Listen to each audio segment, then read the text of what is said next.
আসসালামু আলাইকুম রহমতুল্লাহ।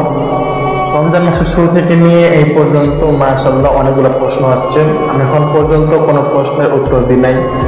আমি সবচাইতে দেখলাম যে প্রশ্নগুলো বেশি আসছে সেটা হচ্ছে বোনদের পক্ষ থেকে। একজন বোন জিজ্ঞেস করেছেন যে হুজুর, রমজান মাসে কোনো ব্যক্তি যদি 1 টাকা দান করে তাহলে ৭০ টাকা দান করলে যে পরিমাণ সব হয় ওই পরিমাণ সব আল্লাহ তাআলা তার আমল নামায় দেন। প্রশ্ন হচ্ছে যে কোনো হাজবেন্ড যদি তার ওয়াইফকে একটি শাড়ি গিফট করে তাহলে কি ৭০টি শাড়ি গিফট করলে যে পরিমাণ সব হয় ওই পরিমাণ কি সব হবে? মাশাআল্লাহ, খুব চমৎকার একটি প্রশ্ন করেছেন। আমি বলবো আমার কলিজার টুকরা যুবক ভাইদেরকে যে যারা সারা বছর স্ত্রীকে কোনো কিছু দেওয়া নাই, রমজান মাসে দিয়ে দিবা, আল্লাহ রাব্বুল আলামিন সেটাকে ৭০ গুণ বাড়িয়ে দিবেন।